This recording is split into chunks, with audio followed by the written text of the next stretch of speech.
Erlei Andrade, este é o canal Palavra de Esperança. Quero convidar você para mais um devocional. Hoje o nosso tema é como alcançar a prosperidade. Nós precisamos dar alguns passos para que a prosperidade chegue à nossa vida. E prosperidade não é só financeira. Prosperidade é ampla dentro da Bíblia e é sobre isso que eu quero conversar com você.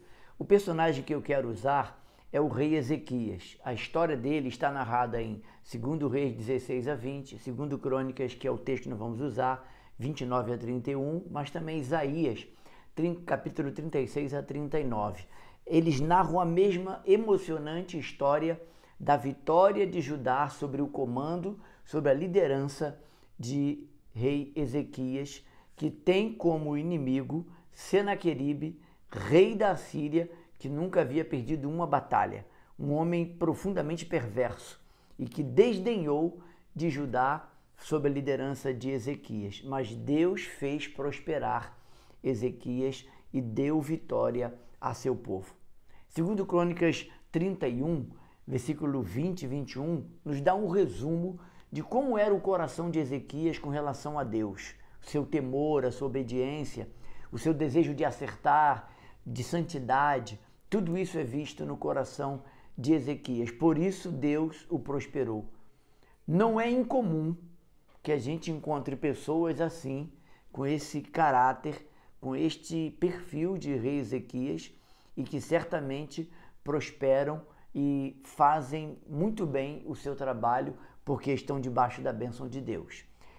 Segundo Crônicas 31, 20 e 21 diz: assim fez Ezequias em todo Judá, e fez o que era bom e reto e verdadeiro perante o Senhor seu Deus, e em toda a obra que começou no serviço da casa de Deus, e na lei e nos mandamentos, para buscar a seu Deus com todo o seu coração, e Deus o fez prosperar.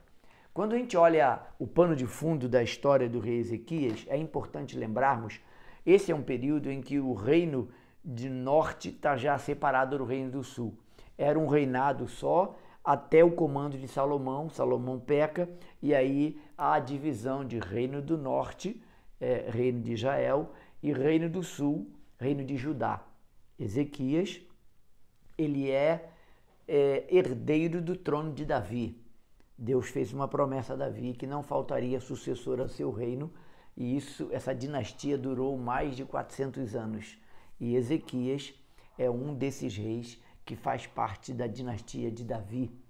De um lado, nós vamos ter nesse enfronte de batalha o soberbo Senaqueribe, e do outro lado, o humilde rei Ezequias. Humilde no sentido de temente a Deus, não humilde porque era pobre, porque era limitado.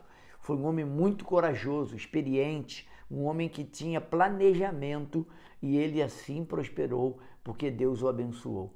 Ele é o terceiro rei de Judá no Reino do Sul. Ele reinou durante 29 anos, segundo Crônicas 29, versículo 1 e 2, nos mostra esse relato. E eu quero mostrar para você, e aí está o sentido da nossa lição de hoje, quero que você olhe com detalhes essa parte prática do nosso devocional. Atitudes indispensáveis de Ezequias que eu e você devemos e precisamos tomar. Primeira coisa que ele faz quando ele assume o reinado, o povo do reino de Judá está afastado de Deus, aprofundado na idolatria. Havia mais de 200 anos que eles não comemoravam a Páscoa. Está tudo muito destruído espiritualmente. O povo está disperso. Havia divisão, confusão. Mas Deus levanta Ezequias, um homem temente a Deus e que fez tudo o que deveria ser feito, por isso Deus o fez prosperar. A primeira postura e o primeiro ato que Ezequias toma no seu reinado foi purificar e restaurar o templo.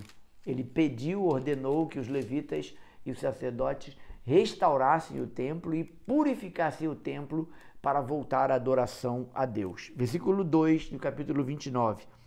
E fez o que era reto aos olhos do Senhor, conforme tudo que fizera Davi seu pai. Ele, no ano primeiro do seu reinado, abriu as portas da casa do Senhor e as reparou. No versículo 15, é outro versículo importante para ser lido.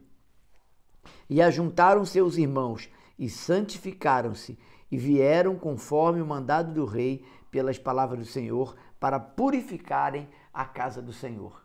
Primeira lição que eu aprendo, a Bíblia nos ensina que Deus não mora em templos. Nós somos hoje o templo do Espírito. Então nós precisamos purificar e restaurar a nossa vida para que Deus possa então se agradar de nós e receber nossa adoração e nós sermos abençoados por Ele. Purificar a vida é muito importante. Essa foi a primeira atitude de Ezequias. Purificou o templo, santificou a sua vida e trouxe o povo para a restauração espiritual. Ele tomou um segundo passo muito importante. Ele aboliu a idolatria, destronou os ídolos que estavam em Judá. Capítulo 30, versículo 14, nos mostra esse fato. E levantaram-se e tiraram os altares que havia em Jerusalém, e também tiraram todos os vasos de incenso e os lançaram no ribeiro de Cedron. Então, a idolatria foi abolida. Purificou e restaurou o templo, aboliu a idolatria e ele tomou uma terceira atitude indispensável. Ele trouxe a prática dos dízimos e ofertas à casa do Senhor. Isso é mandamento, isso é dever de todo cristão. E o capítulo 31, versículo 5, nos mostra isso. E depois que essa ordem se divulgou, os filhos de Israel trouxeram muitas primícias de trigo, de mosto, de azeite, de mel e de toda novidade do campo. Também os dízimos de tudo trouxeram em abundância. Então foi restaurado, foi restituída a prática da adoração através dos dízimos e ofertas. E algo muito importante que está no capítulo 30 foi a comemoração da Páscoa. Capítulo 30, versículo 26. E houve grande alegria em Jerusalém, porque desde os dias de Salomão, filho de Davi, rei de Israel, tal não houve em Jerusalém.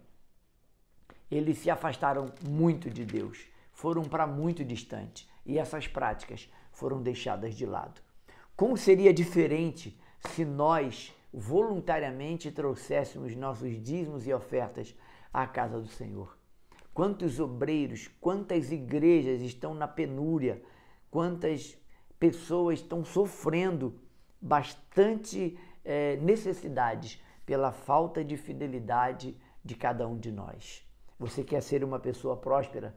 Seja diligente nos seus negócios, sem esquecer de ser grato a Deus com suas ofertas e primícias. Uma coisa está atrelada à outra. Se você que é empreendedor, você que é empresário, você que Deus tem abençoado os seus negócios, para que Deus prospere você em todas as áreas, é necessário que você seja diligente nos seus negócios, mas que você seja muito fiel, o máximo possível de fidelidade, para que, com gratidão, você possa trazer as suas primícias à casa do Senhor. Isso agrada ao Senhor. E certamente a prosperidade perseguirá você.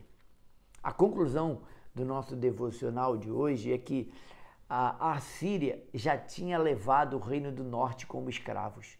Eles já estavam cativos lá.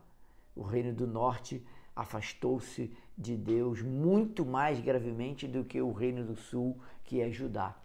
Mas Deus levantou por misericórdia Ezequias e eles retornaram ao Senhor e Deus abençoou e deu vitória sobre Senaqueribe e toda a Assíria.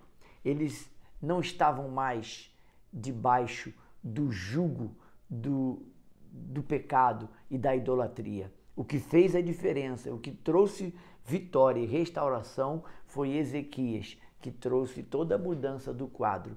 Um líder que santificou a vida e que liderou o povo com amor, com graça e firmeza, fez uma grande obra, um grande feito, foi realizado pelas mãos do rei Ezequias. Zedequias não fez o que era necessário. Zedequias fez o que era necessário. Ezequias, ele, com seu coração submisso e obediente a Deus, ele trabalhou de maneira muito sucinta, muito transparente, com muito cuidado. O coração de Ezequias era um coração muito voluntário e voltado para Deus. Houve pessoas que não aceitaram as recomendações do rei? Certamente houve. Assim sempre acontecerá. Alguns não vão se submeter, não tem problema. Você não pode deixar se abater por aqueles que vão se levantar contrário àquilo que Deus ordenou você fazer. Seja diligente, seja fiel e obediente, e no tempo certo você colherá os frutos da prosperidade. Para alcançar a prosperidade, nós precisamos seguir os passos do nosso exemplo do rei Ezequias. Eu espero que você tenha tirado lições para a sua vida neste devocional de hoje. Seja fiel ao Senhor e você verá a boa mão de Deus sobre sua vida, seus negócios, sua família, sua igreja.